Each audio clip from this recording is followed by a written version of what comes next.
आपको लिए चलते हैं मारवाड़ी सार्वजनिक हिंदी पुस्तकालय। यह शुरू से हिंदी प्रेमियों के लिए एक महत्वपूर्ण स्थान रहा है और हिंदी क्षेत्र से जुड़े साहित्य से सभी लोग यहाँ आते जाते रहे हैं।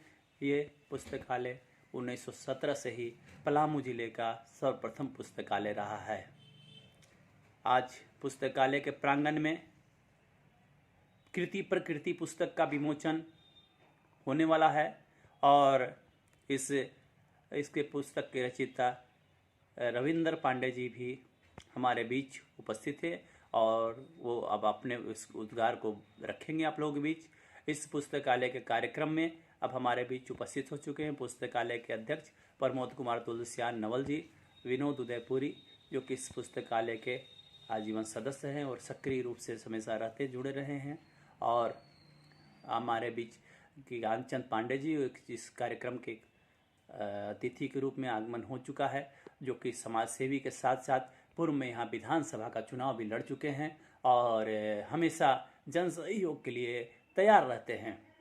हमारे बीच युवा नेता और कम्युनिस्ट पार्टी से जुड़े हुए शैलेंद्र जी भी जुड़े हुए हैं और हमारे बीच सेल्टेक्स के प्रैक्टिशनर श्री शिवनाथ प्रसाद अग्रवाल जी जो कि पूर्व में पुस्तकालय के अध्यक्ष भी रह चुके हैं, वो भी हमारे साथ उपस्थित हैं। हमारे बीच प्रोफेसर सुभाष मिश्रा जी जो इंग्लिश के हमारे व्याख्याता रहे हैं और GLA कॉलेज से एक इंग्लिश को पहचान देने में इनकी एक महत्वपूर्ण भूमिका रही है, वो भी हमारे बीच उपस्थित हैं। और भी सैकड़ों लोग जो कि इस पुस्तकालय से जुड़े रहे हैं और हिंदी प्रेमी हैं आज हमारे इस पुस्तकालय में उपस्थित है।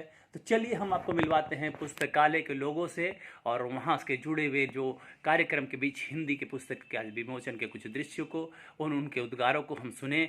और आपको अगर ये चैनल हमारा पसंद आए तो लाइक और सब्सक्राइब करें और ज़्यादा से ज़्यादा लोगों में शेयर करें। धन्यवाद।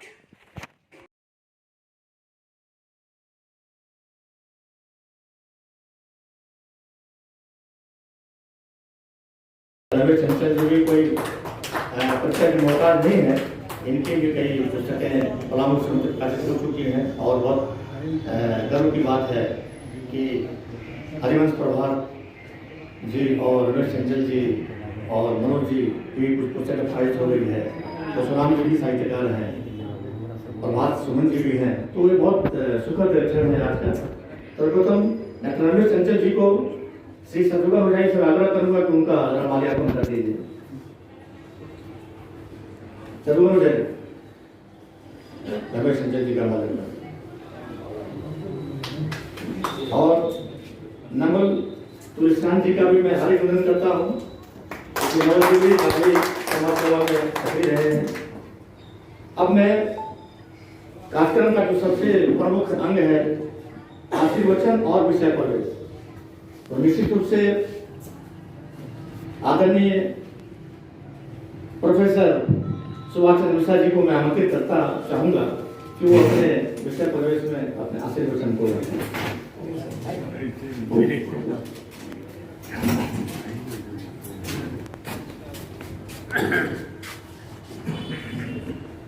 आज की साहित्यिक गोष्ठी की अध्यक्षता करते हुए परशुराम ओझा जी, मेरे बगल में बैठे हुए ज्ञानचंद पांडे जी, सत्यदेव अग्रवाल जी, चुनाव अग्रवाल जी, श्यामला द्विवेदी जी और मेरे दो शिष्य भी यहाँ बैठे हुए हैं। शिष्य को आशीर्वाद देते हुए और मंच संचालन बड़े ढंग से कर रहे संजय पांडे जी और सभागार में डॉक्टर रमेश चंचल जी, अरपन प्रभात जी, परशुराम तिवारी जी, राकेश जी और सभी जी, और पिता के लिए बड़ी गर्व की बात होती है अपने पुत्र का भी नाम लेवे आप सुमन जी। और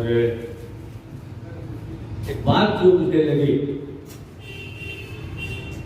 एक बार लीडरशिप कॉन्फ्रेंस हो रहा था, उसमें डॉक्टर कर्ण सिंह बैठे थे और लीडरशिप कॉन्फ्रेंस था तो मिस्टर वाइट जो ऑक्सफोर्ड यूनिवर्सिटी के प्रोफेसर थे, जबकि कर्ण सिंह जी ने भाषण दिया इसको ऐसा या तो फुल पर्दा होगा, कहीं डालिएगा तो नहीं तो हाफ आएगा।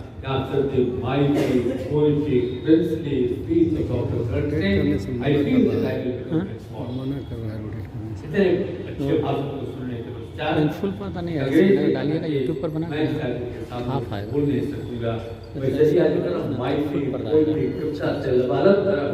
वीडियो मुझे आतिथ्य करना है, उनके धन से मैं कैसे करता। हमारे शास्त्रों में आतिथ्य के बड़ा नियम बताया गया है कि अगर आप निर्धन हो और किसी राजा के घर में अतिथि बन करके जाना है तो कोई बड़ा तोहफा लेके मत जाइए। सुदामा का अनुसरण कीजिए। अगर घरवाली ने आपको कोई पोटली दे दी है छोटे से तो उसको लेकर के चले जाइए। और अगर कोई आपके घर में अतिथि कोई राजा की तरह आता और आप निर्धन हैं तो आप माता शेवरी का हृदय रख करके उसका अभिनंदन कीजिए, उनका स्वागत कीजिए। ये सबसे बड़ा।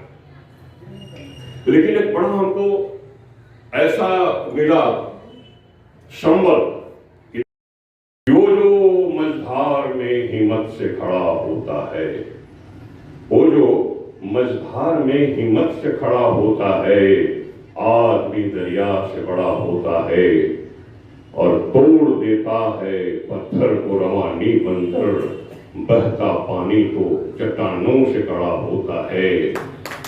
और कीमतें होती हैं नजरों की नहीं चीजों की, कीमतें होती हैं नजरों की नहीं चीजों की। सीप के ढेर में मोती भी पड़ा होता है और मोल सोने का बढ़ा देता है कुछ और ज्यादा, जब अंगूठी में नगीना भी जड़ा होता है। और चोट खाता है तभी निकलता है बाहर, चोट खाता है तभी निकलता है बाहर, इल्म इंसान के भीतर ही गड़ा होता है। तो इनका मैं इस तरह से अभिनंदन करता हूं, तालियों के गड़ाहट का स्वागत कीजिए। और मेरे लिए बड़ा सौभाग्य का दिवस था जब मुझे अंतिम क्षण में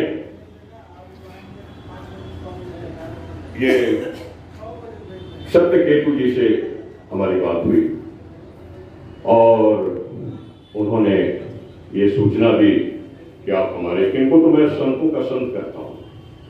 हमको लगता है कि देश के बड़े बड़े जो संत हैं शायद ही कोई ऐसा होगा जिनसे इनका परिचय नहीं रहा होगा।